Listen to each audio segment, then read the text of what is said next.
The Legend of Zelda Breath of the Wild is not only my boyfriend's favorite game of all time, it is the game that inspired this channel. People often ask us where we got the idea for girlfriend reviews, and the answer is this. I've heard that map sound at least 5,000 times, and last month the most highly anticipated day of his life finally arrived. The release day of Breath of the Wild 2. You're gonna wanna go to that red stuff. You're gonna wanna go see what that is over there. I see a cube. Unfortunately, he didn't get to play it as much as he'd have liked because the most highly anticipated day of my life was also last month. Our wedding day!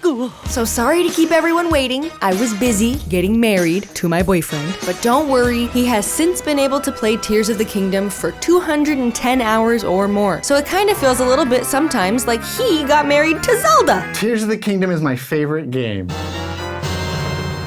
That's why this isn't a wife review of Tears of the Kingdom. This is still a girlfriend review of what it's like to live with someone who plays Tears of the Kingdom.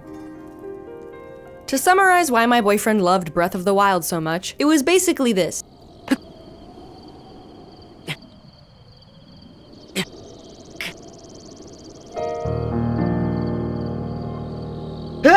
To preface why my boyfriend loves Tears of the Kingdom so much, it's basically this.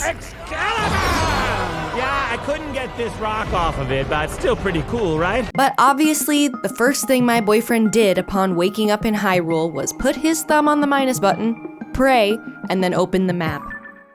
It's different. It's not as bad, yeah, it's way faster too. To both of our relief, the Purah pad makes an almost pleasant noise, like a tiny bird chirping at your window. Especially when compared to the Sheikah Slate noise, which is now used to demo subwoofers. So, knowing that Tears of the Kingdom and Breath of the Wild share the same map, I thought, hooray! Not only is the map sound less irritating, but my boyfriend already knows where he's going, so I probably won't even have to hear it as much. I mean, it's not like an entire other Hyrule-sized map that Nintendo never told us about is just gonna magically appear. Is it gonna be on the map? Let's find out. Yes, it is. Holy shit, dude. Oh my god. There's not only a sky, there's an underground. I knew they were adding some stuff to do in the sky, but I've seen Skyward Sword. I know what's in the sky.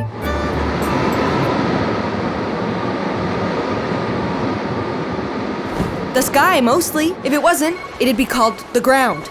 But I never suspected that all those Nintendo Directs about the sky were actually Nintendo misdirects. Because what they were hiding up this sequel sleeve has shattered the Girlfriend Review's world record for biggest hole up a minute. Sorry Gwent, sorry Yakuza Claw Machine, sorry Nibelheim Trials. Oh, you'd have brought a pail of water for 20. You should have brought another joke! Or 20! Inside these gaping holes, no, not those, but yes, I do see it. Inside these gaping holes, which now pock an already massive open world, there exists an equally massive bonus open world. Totally optional, no big deal. The problem is my boyfriend defines totally optional as I'm totally going to be down here for the next 40 hours making map sounds.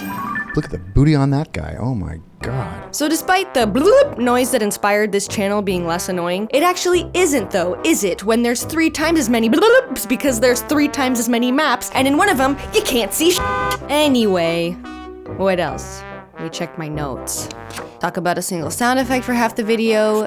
Did that. Explain why Tears of the Kingdom is a masterpiece. Oh yeah, you know how most items in video games are like way over there, but it's glowing, and if you don't go get it, you're gonna have anxiety about what amazing thing you missed, so you decide to go get it, and it's too gil, really? What a stupid waste of time. And you know how most items in Breath of the Wild were like, what am I supposed to do with 400 keys nuts? Well, Tears of the Kingdom's simple yet genius solution to the industry's useless crap problem is to let you take that crap. You can take a crap on the ground, or you can take a crap in Link's pants, and then you stick it to another piece of crap you took just to see what happens, and no one can stop you.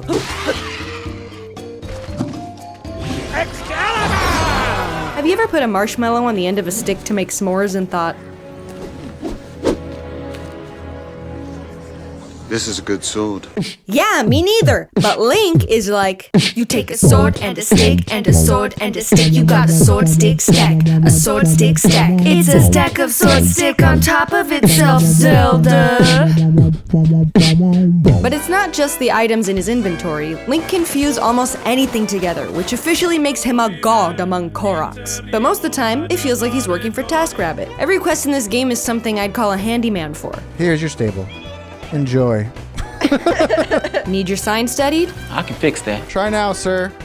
No! Need your tire changed? I can fix that. Here's your wagon. And what if Prince Sidon hasn't had his first kiss yet and he's nervous about his wedding day and needs to practice? I can fix that. Unfortunately, the crafting itself is way cooler than the rage-inducing tools they give you to actually do it. Link needs to build a complex flying machine. Okay, wings are a good start. Now a fan for propulsion, a Logitech controller, and some bubblegum. Oh my god, what's happening with these birds? Oh, oh no! Ah!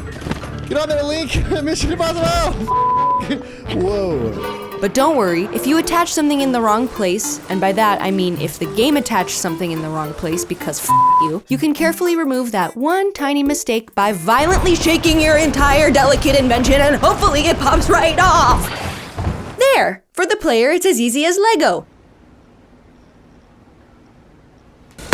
And for anyone who walks in on the player doing this late at night, it's a possibly embarrassing misunderstanding. Although, let's not forget that we are still in Breath of the Wild Hyrule, which was not designed with vehicles in mind. Sorry, doggy. Hyrule was meant to be traversed by climbing, riding, or gliding, not by blitzkrieg, Oh yeah. Okay, it's working out. it was all worth it. Uh-oh. which is why the roads always feel just a little too small for your Panzerkampfwagen to invade Terrytown. But even if Hyrule was designed with vehicles in mind, I'm still not convinced the vehicles were designed with vehicles in mind. Oh my god. Who needs a horse How do you steer it? when I have a battery and this car? Wow, look at you go. Who did it? All right, we're here. For example, the button to accelerate is there isn't one because the only two gears are off and go. Here I come. So the lack of roads combined with the lack of, a gas pedal, meant that my boyfriend would spend all day designing the perfect car with a mechanical hatch and friggin' laser beams attached to its head. And when it was done, it was like I could see the happy kid he used to be having the best summer ever as he turned his creation on and said, It's working! It's working! and then 30 seconds later he'd say, I drove my car into a lake. and become the cranky old gamer I know and love. God damn it.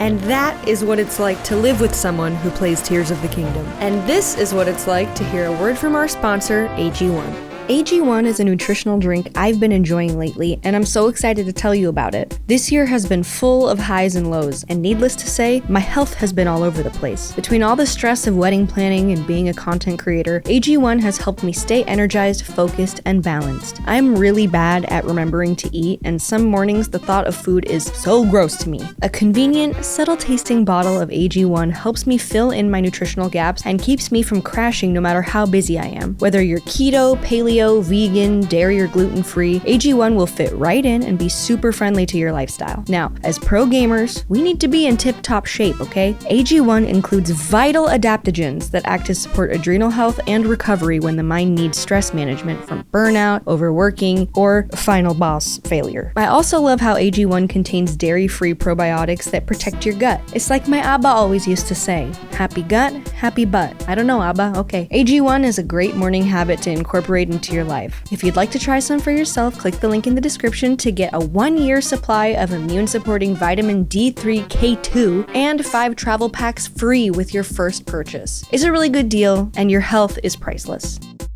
I'm pretty sure that if I rocket jump right now... Ooh, it worked. Yeah! Ah, no! No, no! Turn off! You gotta be careful when you're drilling.